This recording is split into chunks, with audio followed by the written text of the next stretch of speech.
Mr. Speaker, one other thing that the teaming youth keep asking, not where is the 24-hour economy you promised us? You promised Ghanaians 1 job, 3 people, 3 shifts. You promised Ghanaians 1 job, 3 people, 3 shifts. Where is it? Clearly, Mr. Speaker, when you look at the funding in the budget, on one page it says 90 million. On another page it says 110 million. So this is what I'm speaking to. Even the numbers in the budget are not adding up. Mr. Speaker, if this is dear to your heart and the theme of your budget is growth, jobs and economic transformation, and the 24-hour economy which says 1 job, 3 people, 3 shifts, you are putting just 110 million or 90 million, then clearly you are just speaking to it and not actually making sure that it happens. Mr. Speaker, here we are, we claim, we all see the menace of Galamsey. But Mr. Speaker, it also has to do with the issue of joblessness. In as much as we're trying to reduce the menace of Galamsey, Mr. Speaker, the youth were promised jobs. The youth were promised jobs. So, Mr. Speaker, I expect us to do more. And if the theme of the budget says growth, jobs and economic transformation, then the numbers here are not telling that story. Because after all said and done, it is the numbers, it is the money, the allocation that you put into it that will see to the implementation of your policy. So, Mr. Speaker, that has also been found wanting. And then, Mr. Speaker, there's another important thing that I believe that we should all avail our minds to. Mr. Speaker, that has to do with the fight against illegal mining, popularly known as Galamsey.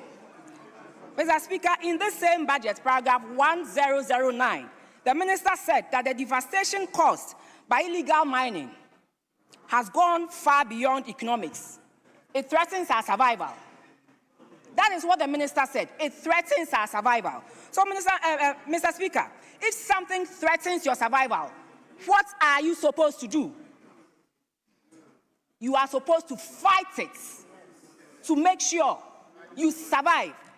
And how can you fight it when with a ministry of 2.1 billion budget, you only give the agency to fight it 150 million Ghana cedis, Mr. Speaker?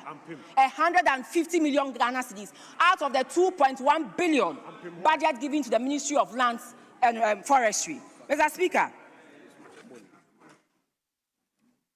when I compare it to the total budget, when you take out your compensation and you compare it to the total budget, 150 million, you compare it to the total budget, the contribution is 0.003%. 0.003%, Mr. Speaker. So how can you say that it goes beyond economics and it threatens our survival? If you put such an amount in there, are you telling Ghanaians that you are fighting it, or you are just putting out words and playing with Ghanaians? Mr. Speaker, like I said, the Galamsey issue also has to do with jobs. And so we were thinking that beyond that, government was going to put some monies into the alternative livelihoods so that you can take them off the Galamsey and find some jobs for them to do. Mr. Speaker, in this same budget, you look at the monies that were allocated to the alternative livelihoods, just 35 million Ghana cedis. Just 1% of the 2.1 billion Ghana cedis under Ministry of Lands and Forestry. Now, Mr. Speaker, we all know, the minister has also quoted, that this threatens our survival. Our major rivers are recording very high turbidity levels, and which is far above the WHO guidelines for safe drinking water. Our rivers are polluted and they are poisoned. Mr. Speaker, the media reports that there's rising stillbirths, there's increased cancer and chronic diseases, farmlands rendered sterile, and fish stocks shrinking and malformed, Mr. Speaker. And so if you say that it threatens our survival, I don't expect you to put 0.003% of the total budget into something that threatens your survival. Mr. Speaker, the Galamsey menace is a war. If it's a war, then this budget, Mr. Speaker, this budget is telling us that it's like we are in a battlefield with plastic chairs instead of armors to fight and make sure we win this. Because if you send 150, which is 7% of the total budget of the Ministry of Lands and Forestry, and 0.003%, then clearly it is not a matter of survival. It is just a matter of words. Words, fluffy words, that don't have any meaning. But Mr. Speaker, we need to rise above that. This is hurting us, this is killing us, this is poisoning our food. And so we need to do something more than that. I expect that before we approve this budget and pass appropriation, the minister would have amended the monies given to fight Galamsey and also to improve on the alternative livelihoods of people who are wind of Galamsey. That is when you can tell me that this is really threatening our survival, and so you're doing something about it. But Mr. Speaker, all said and done, I believe that we should have a Galamsey emergency program with real financing.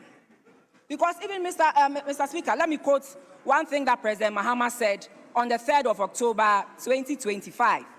He said that Ghana needs a substantially bigger budget than what is currently available if the country is to win the fight against illegal mining.